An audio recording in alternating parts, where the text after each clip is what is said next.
Hello everybody, this is our IELTS listening practice test series. This video has the question paper on the screen with test audio in the background. If you wish to download question paper or the answer sheet, please use the links in the description box below. Please like and subscribe for regular updates of our test series. All the best. Test 3. You will hear a number of different recordings and you will have to answer questions on what you hear. There will be time for you to read the instructions and questions, and you will have a chance to check your work. All the recordings will be played once only. The test is in 4 sections. At the end of the test, you will be given 10 minutes to transfer your answers to an answer sheet. Now turn to Section 1. Section 1. You will hear a conversation between 2 students talking about driving lessons. First, you have some time to look at questions 1 to 5.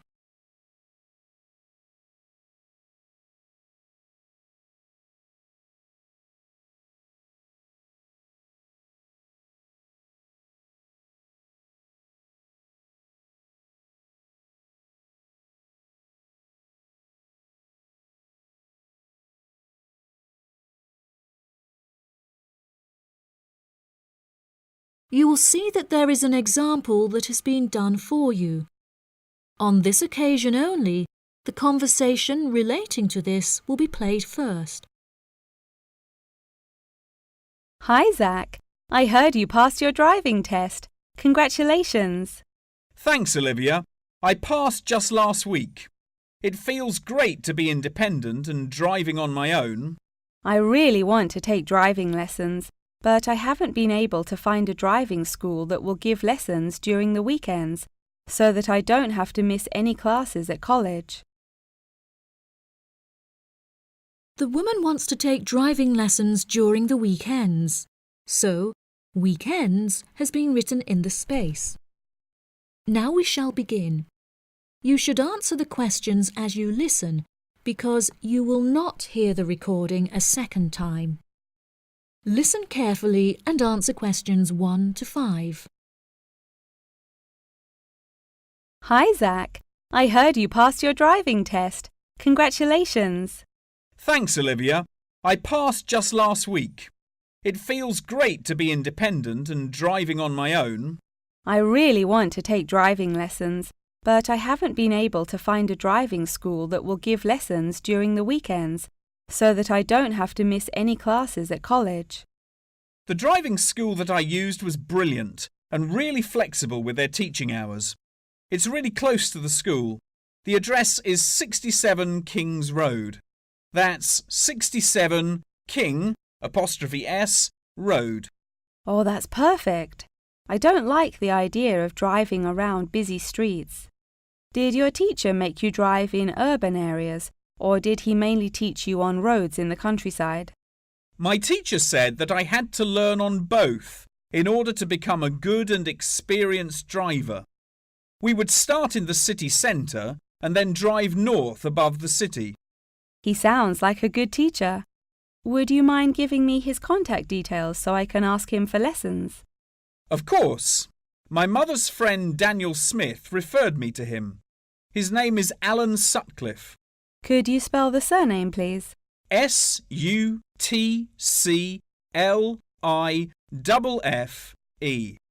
Thanks for helping me out. I'll give him a call tomorrow. I don't know if I should learn in a manual or automatic car. How do I decide? I wasn't sure which type of car to learn in either. In the end, I chose to learn in a manual car because once you've learnt how to drive manually, you can drive automatic as well. Most cars on the road are automatic nowadays. OK, I think I'll learn with a manual car too then.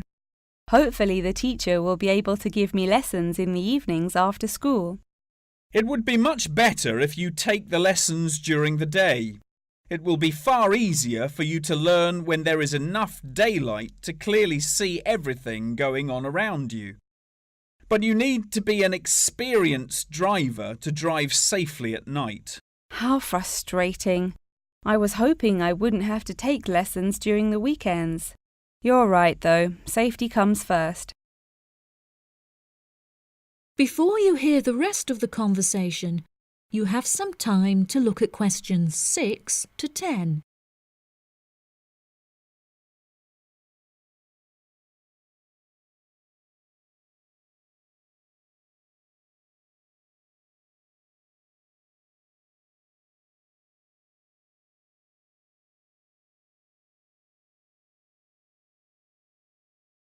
Now listen and answer questions 6 to 10.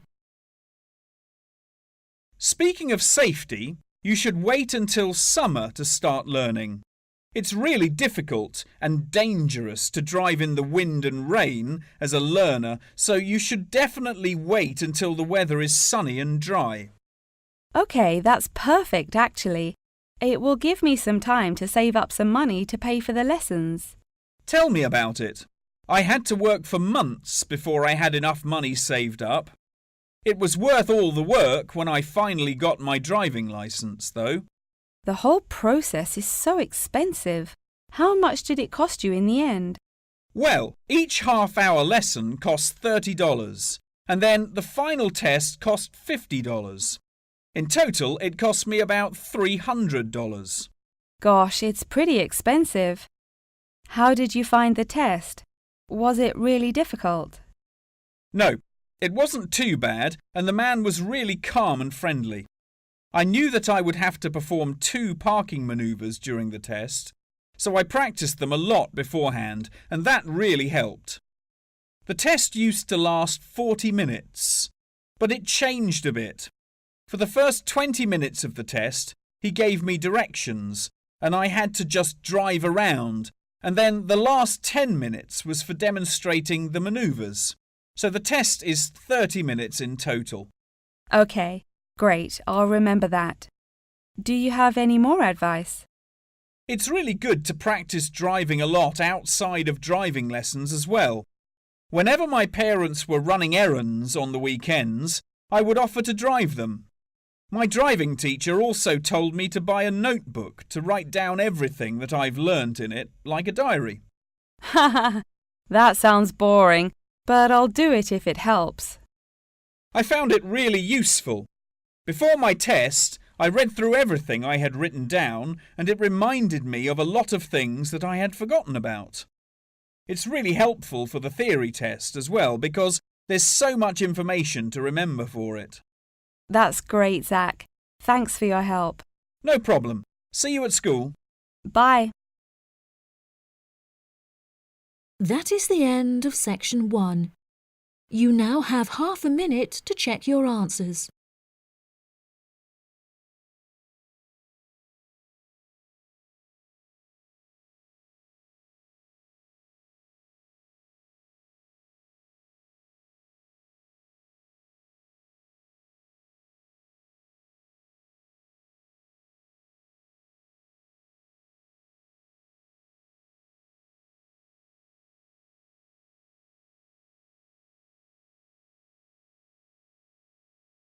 Now turn to section 2.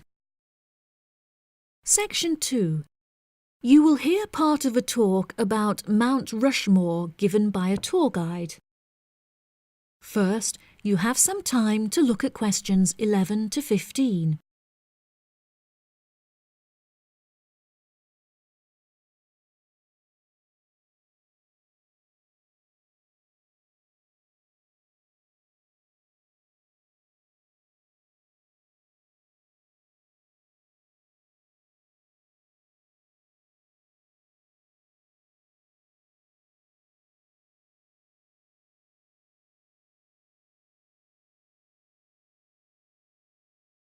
Now listen carefully and answer questions 11 to 15. Good morning, everybody, and welcome to Mount Rushmore. To start your visit, I'm just going to give you a brief account of the history of the memorial before letting you roam about on your own. I won't keep you long, OK? Mount Rushmore is South Dakota's top tourist attraction and features the heads of 4 United States presidents: George Washington, Thomas Jefferson, Theodore Roosevelt, and Abraham Lincoln. Each head is 18 metres tall, which is taller than the heights of 11 people combined. The sculptor initially wanted to depict the presidents from head to waist, but due to a lack of funding, the construction had to stop before this vision could be realised. In total, it cost the government $1 million to sculpt the heads at Mount Rushmore. Before the construction of the presidents' heads, the mountain was just bare rock and forest, attracting only a few hikers a year. The new carving at Mount Rushmore has become an iconic symbol of presidential greatness and has appeared in works of fiction and other popular works. The sculpture has also worked perfectly as a way to develop tourism, which was its intended purpose, and now attracts over 2 million people a year. The original plan was to carve the presidents' faces into the granite pillars known as the Needles. However, the sculptor soon realised that these rocks were too eroded and delicate to support such a large sculpture. Instead, he chose to locate the carving at Mount Rushmore due to its grand appearance and brightly lit rock faces that experience maximum exposure to sunlight throughout the day as a result of the southeast orientation. Upon seeing Mount Rushmore, the sculptor declared, "America will march along that skyline." The name of Mount Rushmore also has an interesting history. The location was originally known as the Six Grandfathers. However, during an expedition in 1885, the mountain was renamed after Charles E. Rushmore, a prominent New York lawyer who joked that his annual treks to the mountain had earned him the right to have it named after him. 40 years after the mountain was renamed, Charles E. Rushmore donated $5,000 towards the sculpting of the presidents' heads, the largest single contribution. In 1927, the construction works started and 7 years later was complete with no fatalities. So that's the history for you. If you'd like any more information, please feel free to ask me questions, or you can soak up the information from our fantastic guidebook. Before you hear the rest of the talk, you have some time to look at questions 16 to 20.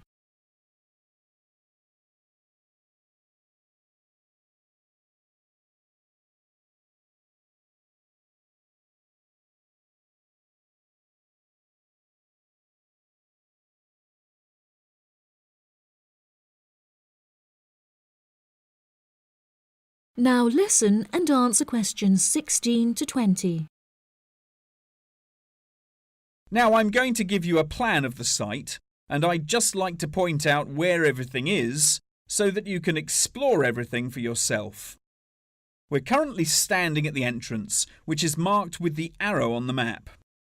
If you follow the trail up to our left, you will find the information centre. There's a great photo booth there where you can have your photograph taken with Mount Rushmore in the background for a fee of only $10. What a great souvenir!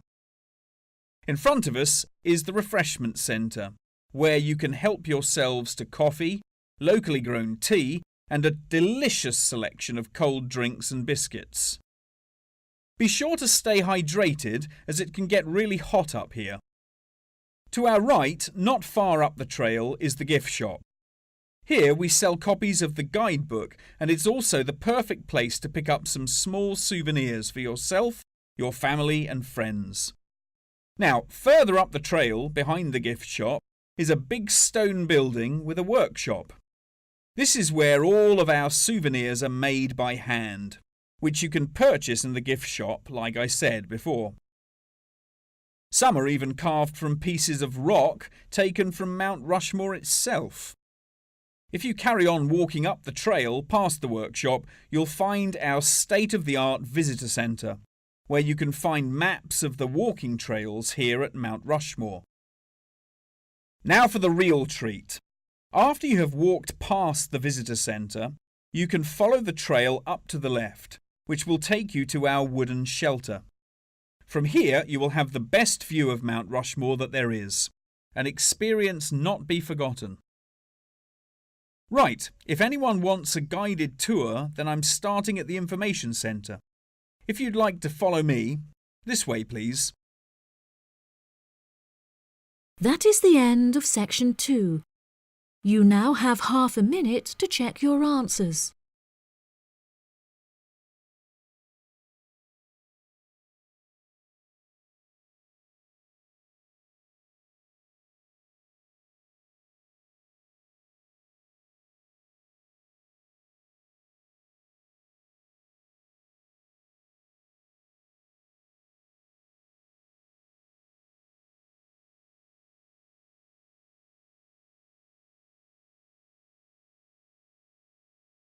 Now turn to section 3.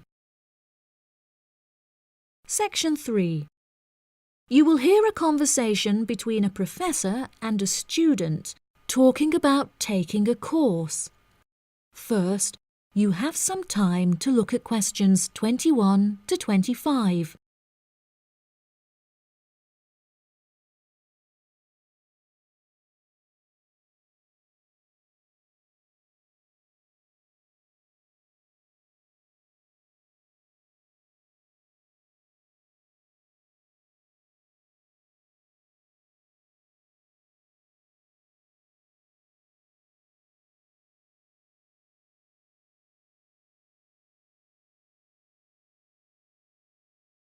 Now listen carefully and answer questions 21 to 25. Excuse me, Dr. Twain. May I speak with you for a minute? Of course, please come in. I'm Charlotte York. I'm considering taking your course in tourism. Right.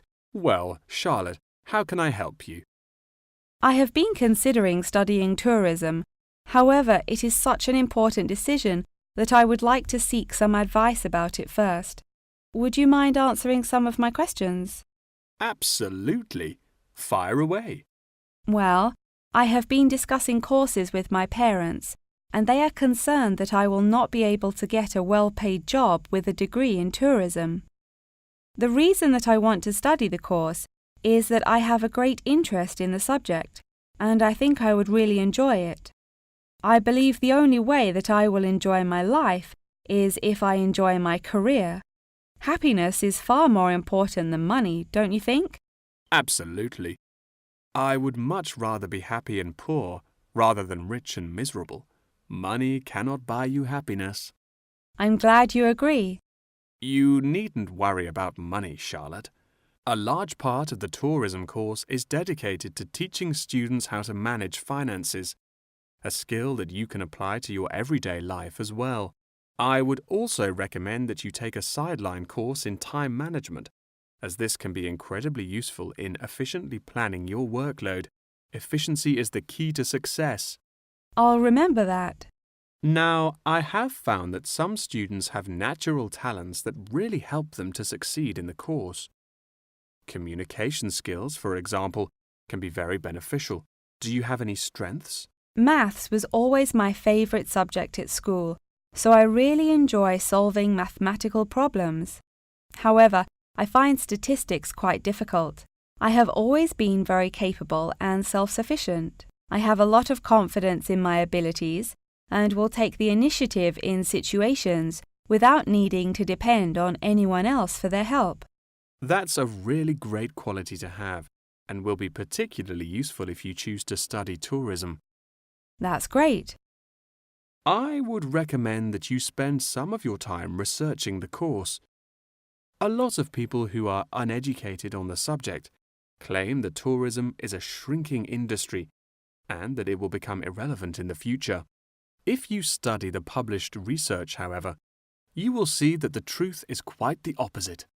The industry has, in fact, grown significantly as people have developed an ever-increasing interest in culture and travel.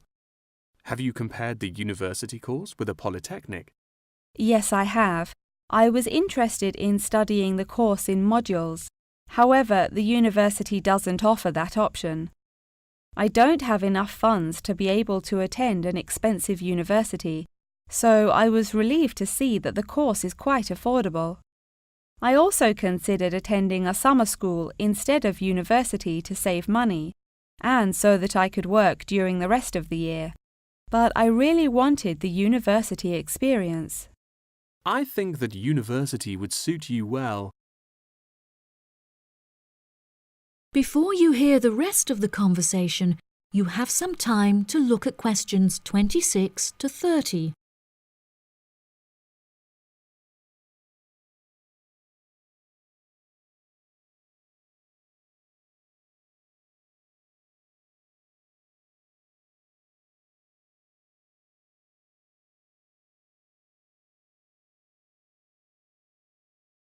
Now listen and answer questions 26 to 30.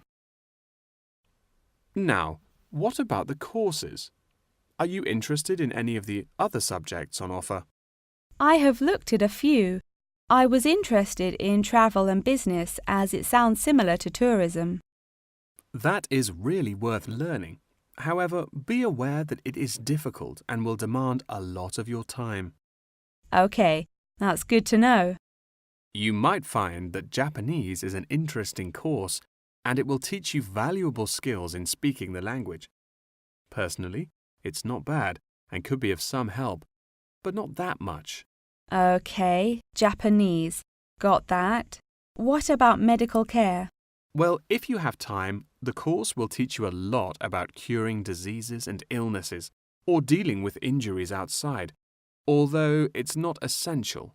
So, okay, if it's useful, I'll take it.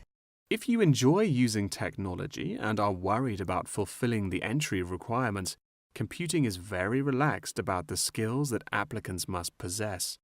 I'm terrible with computers, so I'm not sure that I would enjoy that course. How about public relations? Yes, I would recommend that course. It would be related to entering the tourism industry, as it will educate you on how to approach clients and develop associations with them. That's great. Thank you so much for your help. That is the end of section 3. You now have half a minute to check your answers.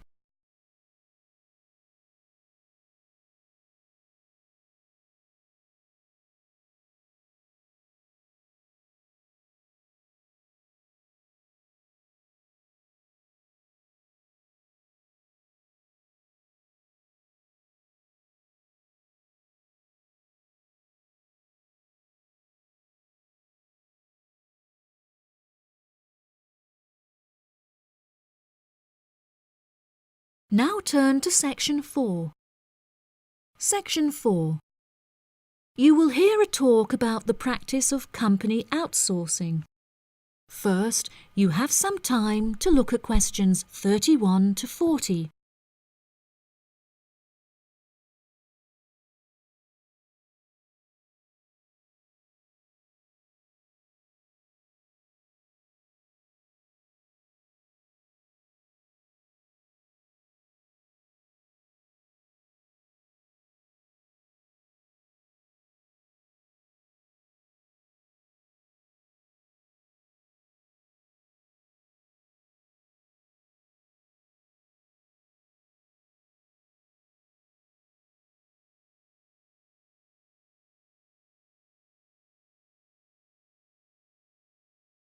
Now listen carefully and answer questions 31 to 40. Welcome, class, to your very first lecture in this series on business in the modern world, conducted by myself, Dr. Toby Bennett. Today, we will be looking into the practice of company outsourcing, using TCP technologies as a case study. Now, for those of you who are unfamiliar with this practice, I will give you a summative definition. Company outsourcing involves the contracting of various business activities by one company to another. This practice will sometimes occur from a Western company to a party based in a third world country, the rationale being to make significant financial savings on lower international labour rates and to potentially increase quality. Now, Our case study for today is TCP Technologies, a party located in India that receives outsourced tasks from Western companies. The manager of TCP Technologies is a man called Manjeet Khanna, who has personally developed a series of aims and philosophies by which the company is expected to operate. He claims that the most important of these philosophies is to create a workplace where each individual member has the opportunity to contribute their opinion to the operations of the company. That is to say, that he found it important to develop a democratic environment.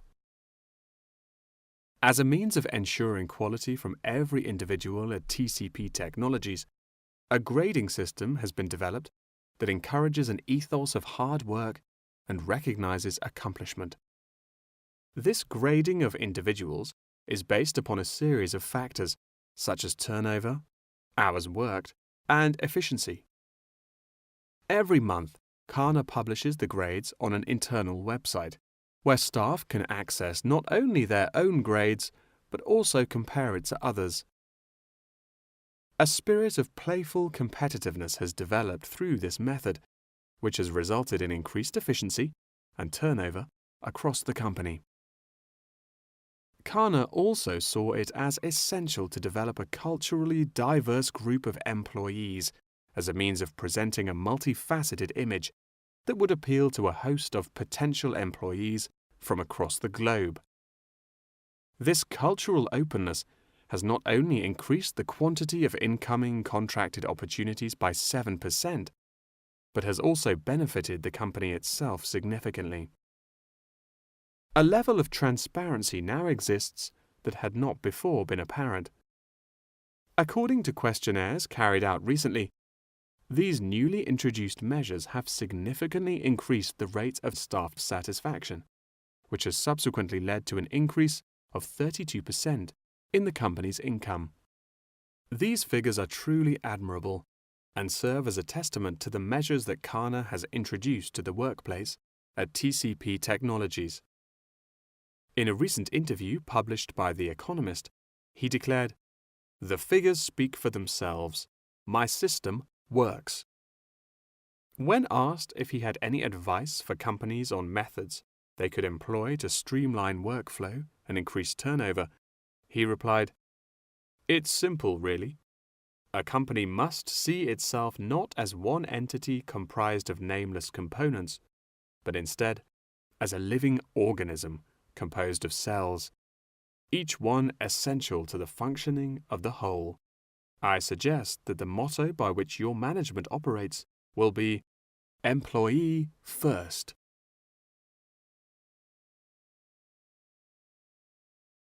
Many benefits have been reaped from the aforementioned changes in management style, such as a significant decrease in staff turnover.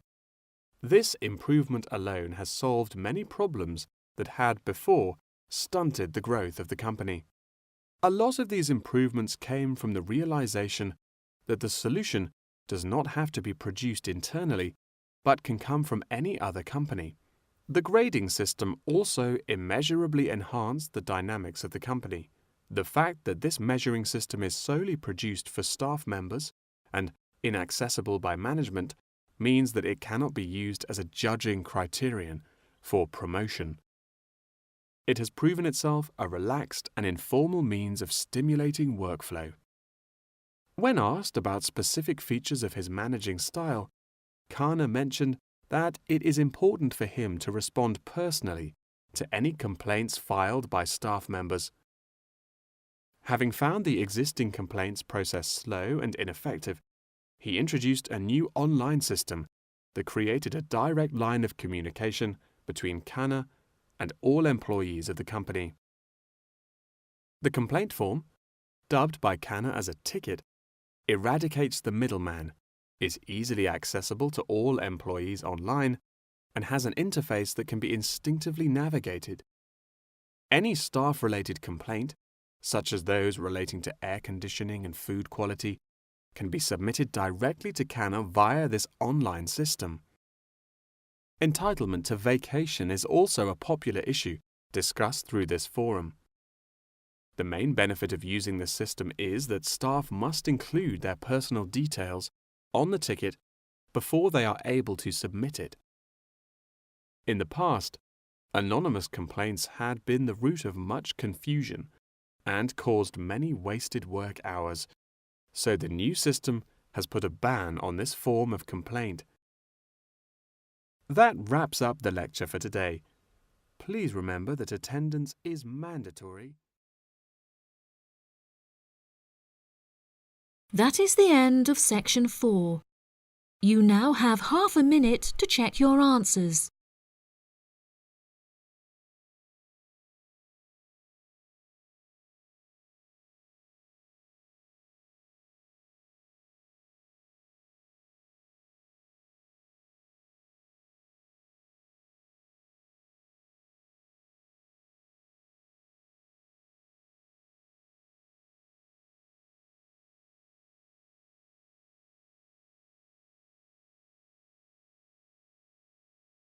That is the end of the listening test.